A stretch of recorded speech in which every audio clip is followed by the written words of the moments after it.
My very first question to you, I teach something in my very introductory class in journalism and mass media to the students, something that I refer to as the theory of rejected simplicity. That in this day and age that we live in, when people see something very simple, they directly have the tendency to think it's fake or it's not true and reject it. Uh, you are the chief revenue officer, chief content officer, the publisher, the editor of a very real, simple magazine. Right.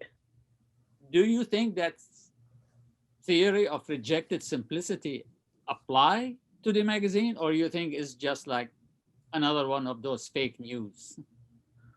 Well, I for one I want to hear your lecture, Samir, because I have to be talked into. I have to be convinced that simplicity is not believed or that simplicity doesn't win over an argument or somebody. I really, you know, there's that acronym KISS, keep it simple, stupid, right?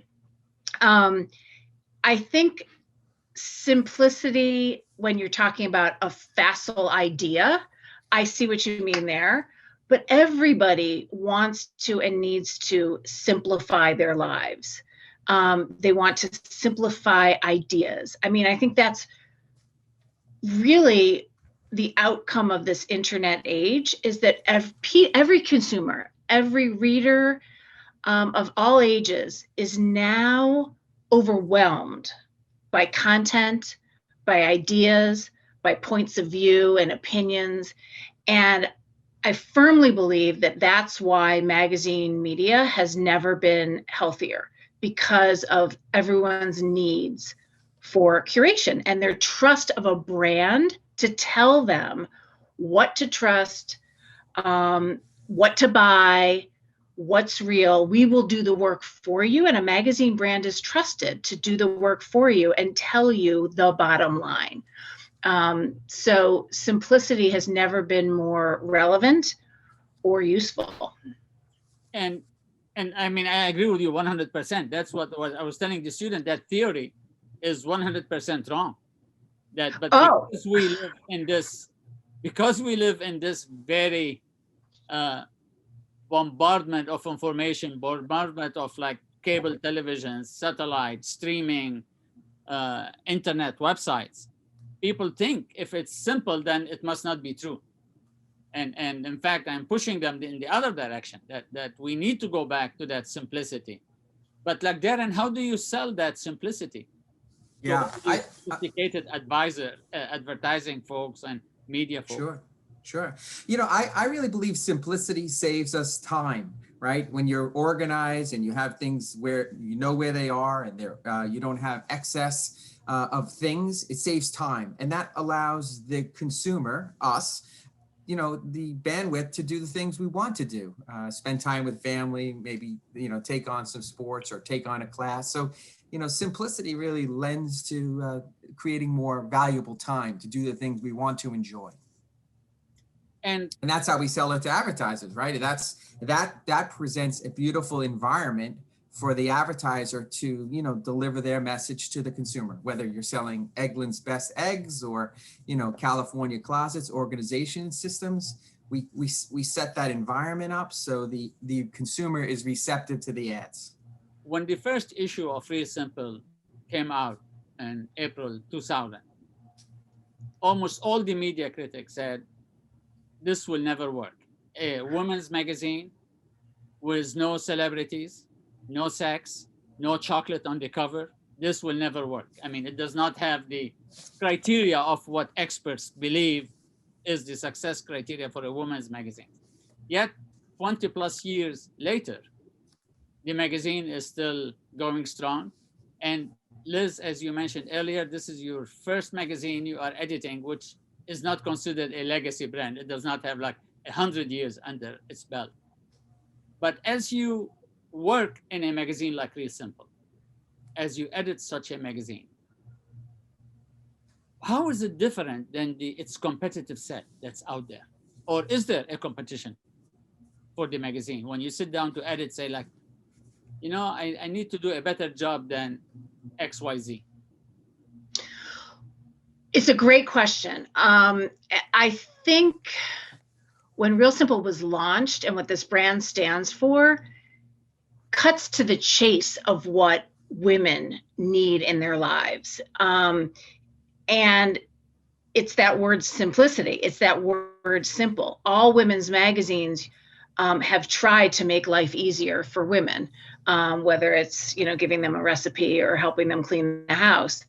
But Real Simple is the first brand to make the user experience of the magazine simple. And one of the most beloved aspects of the Real Simple print product is the user experience, the matte paper, the bigger trim size, the white space on every page. It's literally a soothing experience, and that has been one of the top mentioned attributes about this brand, because a lot of over the years, and a lot of magazines have sort of come into the Real Simple territory of hacks, right, and clever items and all of that. But we're the only brand that has stayed true to that beautiful consumer experience. And as you know, the Meredith Corporation loves research. We spend a great deal of time and money studying the Meredith woman, but also the Real Simple woman.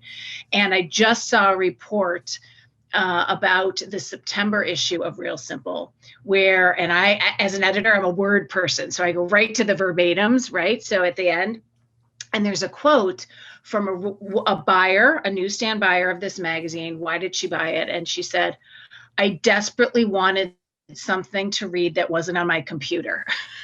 So it's been fascinating during COVID and during these times to look at how resonant a calming magazine reading experience is with readers. Our gift subscriptions are breaking internal records.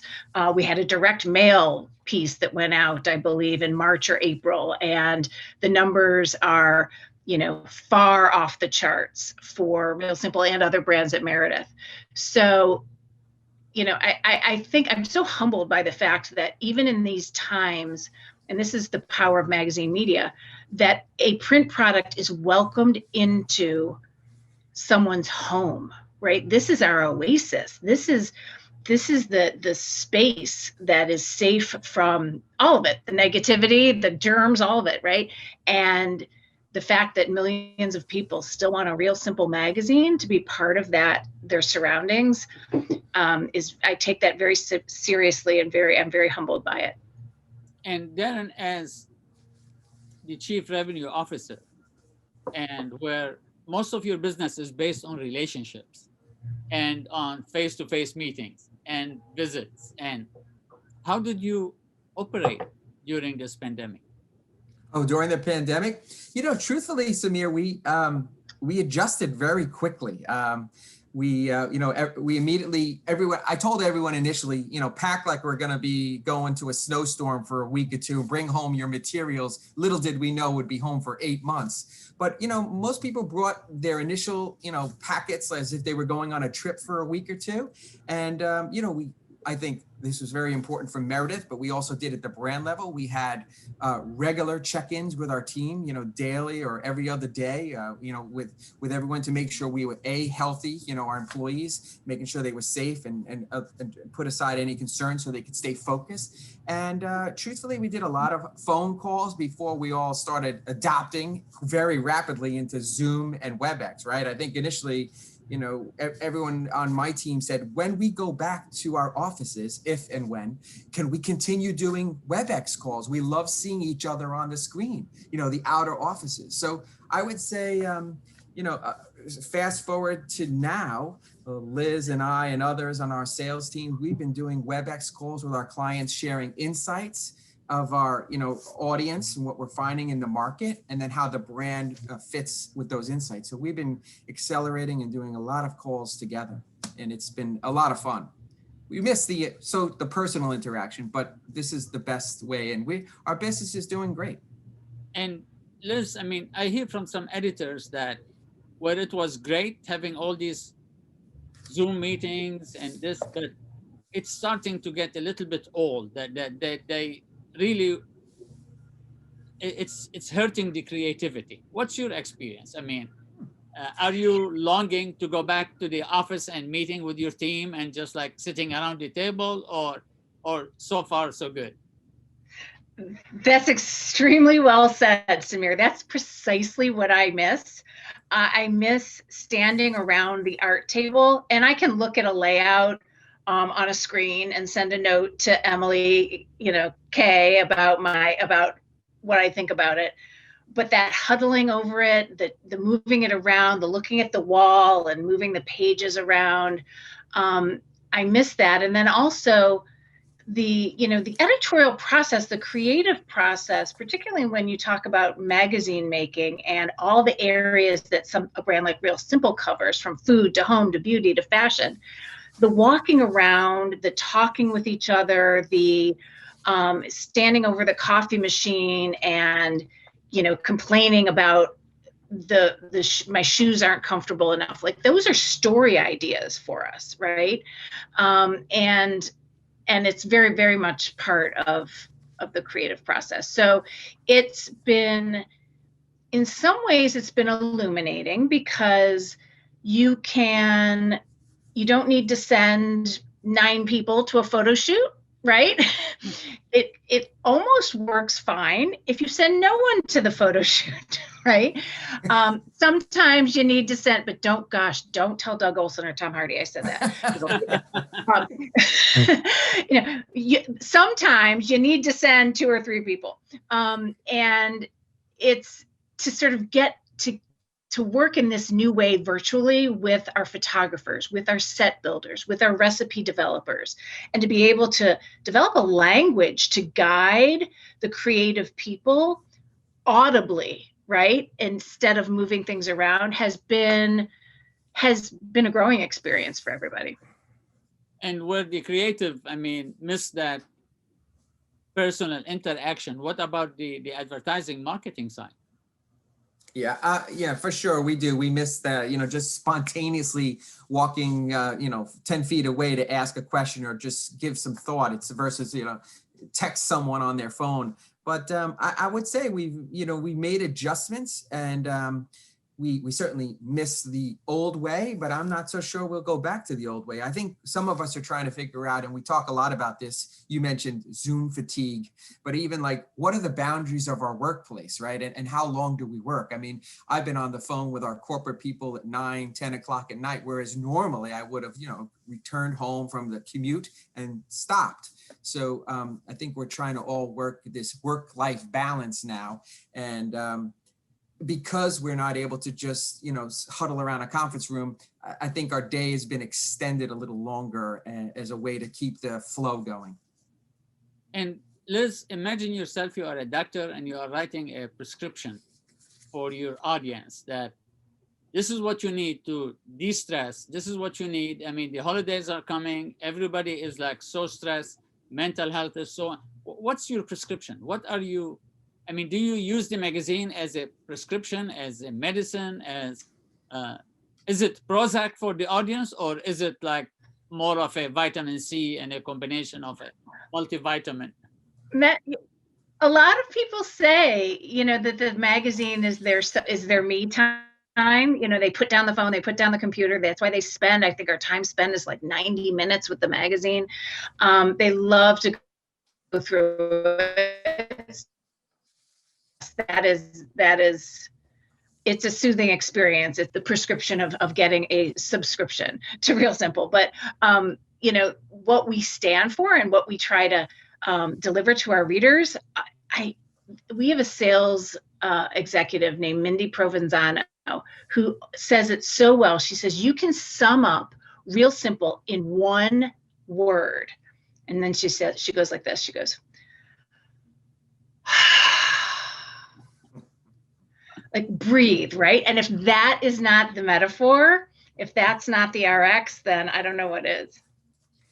Yeah, and Mindy knows because she was on the team when the magazine brand launched 20 years ago. So we have it's really fantastic to have several sales people working with us that were on the launch team of the brand. So they really understand the unique DNA of what they're readers first and foremost, right? Yeah, they sell it in the ad marketplace, but they've been readers for 20 years.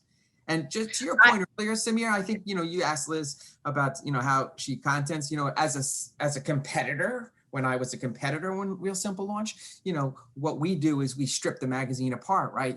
We take it apart, we put the pages down. You can very clearly, distinctly tell what is Real Simple versus any other magazine in the marketplace. If you just put pages on a table, consumers know, marketers know, sellers know, or should know. It's unique, and it's often duplicated, but not entirely replicated, certainly. Well, Daren, you brought competitors and competition. Knowing the history of Real Simple, someone back then when it was launched by Time Inc., it was launched as a competitor to Martha Stewart Living, because Martha left Time Inc. and continued publishing the magazine on her own. Now you are the chief revenue officer for Real Simple and Martha Stewart Living. Yeah. How is that internal competition? Yeah, there's a good degree of internal competition, for food and some packaged goods, but clearly both brands stand on their own. Their categories is lifestyle, but by the ad community. But the readers don't see it as such. They come to Real Simple for a whole different set of values and content, and they come to Martha Stewart for their own set of. So we, I sit in the middle, but our two distinct sales teams articulate the unique differences of, what a reader or a user, both online and in magazine, experiences with both brands. So, some crossover. I often have to tell different teams, well, Martha got this piece of business because of XYZ and Real Simple got that. But we probably have about 40% of our business is duplicate, but the other 60 is unique. And that's a good thing. And Liz, you mentioned that this is your first editor-in-chief job for a non-legacy magazine. I mean, you've been at Prevention, you've been at Reader Digest, you've been at Parents. Does it free you? Do you feel more energetic, more like ticking and clicking at working at a non-legacy title, as opposed to like working on a title that has 100-year history behind it? Surprisingly, to me, it's about brand strength, and the strength of the Real Simple brand, thanks to my predecessors, right? Thanks to the Kristen Van Ogtrops and the launch editors and Leslie Yazel, who came before me. They have the Real Simple reader knows what to expect, trusts the brand to the same extent and with the same passion that my 95-year-old lifetime subscriber of Reader's Digest did. This is their Real Simple, and this is not mine. So it's one of the reasons I took a year to, I've been a reader of Real Simple for 20 years, but still I took a year and it's been a year and a week since I've been on the brand, to meet with advertisers, to read the verbatims on all the research, to study the brand health, to dig into the social media and talk to consumers, both new millennial readers of the magazine, as well as the people who've been with us for 20 years. And then, of course, I got on the phone with Mindy Provenzano and I spent 2 hours and I took notes, and, so I really need to understand what this brand means and the details of it, and the anecdotes like that breathe story that I just told you. That's a year of that is what really solidified it in my mind. And then now Daren and I are meeting, a WebEx meeting. We call it the Road Show Without a Road. And I'm showing partners and advertisers a sneak peek at the redesign. And in every meeting, I get some new insights to what the brand means to them, whether it's Bosch or Kellogg's. So you mentioned not that anybody is counting the days, but you mentioned you've been on the job for a year and a week. Yeah. Are we counting the days or? Well, I know, this is what Instagram does for you. It gives you, this, 4 years ago today. So 4 years ago yesterday, Samir, I was laying out parents' magazines and saying, start my new gig tomorrow. And it was parents' magazine. And then and a year ago, I had this big poster of Real Simple behind me in a post with beautiful deep pink peonies behind it. And I was just like this, like delighted that here I am now. So that's how I know Instagram is my memory. That cover, everyone still talks about that image too. That just frames it. That's also as you come into the Meredith lobby and everyone's like, to your point of breathe, right? It's like, yeah. So beautiful, so simple, literally, right? But everyone gets it. So you mentioned the roadshow without a show, and Liz mentioned that. Oh, there's a show. There's a show. There's a road show without a road. A road show without a road. Oh, Daren and I are the show. Yeah, definitely you're the show. I mean, I'm sorry. I meant road show without the road. And you mentioned showing advertisers and marketeers like sneak peeks of the redesign. Can you talk a little bit about that? Are we in the process of? Yeah. Yeah, Liz, you have some pages? Do you have some pages? Oh, you want to see? You want to see some? Do you want to introduce the road show? I'm going to Canella? share screen. Oh, and I've become so proficient. So Samir, as she's pulling up the screen, I can't. You have to let me. Yeah. You have to let me share the screen. Can you share her screen? Can you? Oh, there I go. Yeah. Yep. All right. I'm going to put you down and then turn this up and then. So this is the name of the road show. The future of home is here. Can you see that? Uh-huh. Okay. So it's really about I remind everybody what the brand pillars are. Then I talk about consumer trends and insights really for the last year or so. How has COVID, how has this election, how has, everything that's happening in the world and from, May on, how has it impacted people's sense of what home is?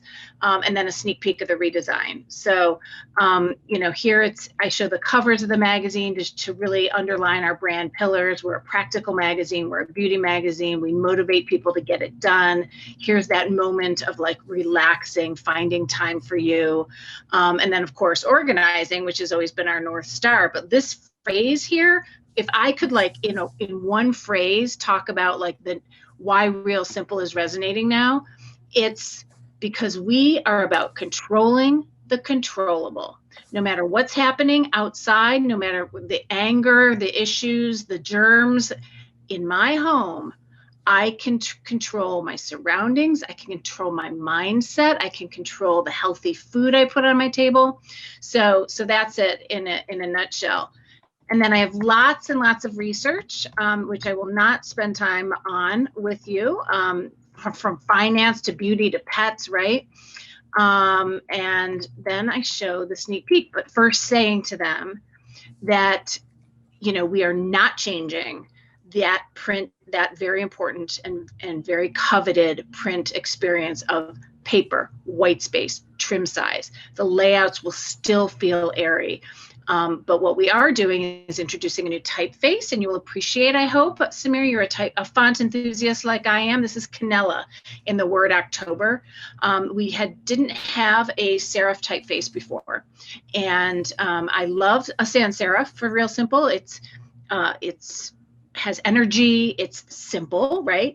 But I wanted to bring back into our toolbox, particularly for display, something that was a little more elegant, elevated, because that's really what the brand is about. We have this highest household income of any women's lifestyle magazine, so there are moments where you sort of want to, here are the new openers. Here's that Canella in all the new openers. You want to say, this is important. And I like Canella because it's rooted. It looks very traditional, but modern. You know, it's elevated, but not stuffy. You know, all of the things that one would hope that Real Simple is. Looks like a So, modern Negroni. Yeah. yeah. So that's the look. Mm-hmm. And it's getting great reception. It is. I mean, honestly, because we're really blessed that a lot of clients we call on are big fans and readers of the magazine. So they already understand the unique DNA of what we stand for. So it makes it a lot easier. When is the relaunch? The redesign? The February issue. February? Yeah. Mm-hmm. So tell me, is there anything I was supposed to ask you that I did not, or anything you would like to add to the Liz and Daren show? The Liz and Daren show. Well, we both have purple home offices. So, and that was not intentional. So I think that indicates to you right there a creative like synergy between, you know, the two leaders of the brand. He's so, look at Daren, look at him in his, I think that's his daughter's room, but purple's my favorite color. That's so right. I was like, Daren, you know, I knew I loved you, but. While she's up in Rhode Island teaching, Samir, first graders, I occupied her room, so I have a place for quiet. So, but you know, it's funny, you're not the only person that I've interviewed via Zoom that are using their like kid at school or kid at college room as their home office. Sure.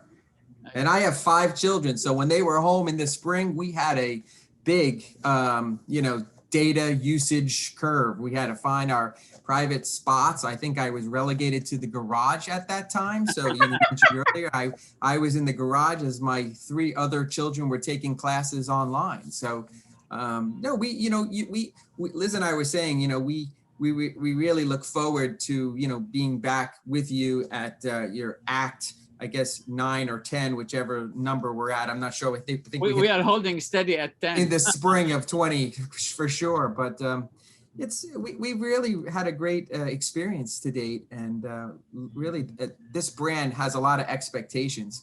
When you mentioned legacies or years of a brand, that although we're young and 20, there's a high expectation within the Meredith Corporation. I was talking with Tom Hardy yesterday, and from a portfolio, Liz mentioned HHI, and we sell a newsstand at $5.99 and still sell a lot of magazines at the newsstand at $5.99, and our subscriptions continue to be renewed at very high rates. So from a profitability perspective, consumer revenue, ad revenue, it all works together to make a really great brand story for the Meredith Corporation. So, we feel, I feel often pressured, but also blessed to be having such a great brand in that regard. So excellent. And Liz, you have anything else you would like to add? I've worked with some great publishers in my career, and Daren Daren and his team are really the A team. I think that's part of the pressure too. At Meredith, Doug also, when he moved me over to Real Simple, he's like, and you got Daren, and Darren's got Kristen Guinan, and we've got so you guys have got to win. And like, okay. Yeah. We do. We have a great team. So thank you, Liz. It is a great collaborative team, and we're really having a good, exciting run. So I'm going to forego my regular question about like if I come visit you, because chances are I can't come visit you unannounced at your home in this day and age. So let's move to my typical final question. What keeps Liz up at night today? What keeps Daren up at night today? Oh, what keeps me at night? I really think this has been a year where I always care deeply about my team, but this has been a year where I worry even more how everybody's doing, and not just their health, but their mental health as well. Across the Meredith Corporation, we have a lot of parents who are particularly in the content organization, and they are just doing triple duty. And it is, yes, we don't have commutes anymore, but it is very exhausting to, be on a computer all day, have to be up, and then also to potentially homeschool. So that pressure and worrying about that the team, that nobody's sort of being left behind and sitting in their home office falling apart, right? So a lot more check-ins and heart-to-hearts with all members of my team. It's actually encouraged better bonding, more bonding, because I worry about them. Yeah. Yeah, I would say, I think in these times, you mentioned relationships earlier. Relationships, if you have them, can be, maintained when, we've been in the business for some time. I think often about some of our up and coming, marketing teams and junior sellers and, establishing those relationships, both internal at Meredith and external, right? Because to Liz's point, we're doing a lot of calls, but we're stuck behind a screen.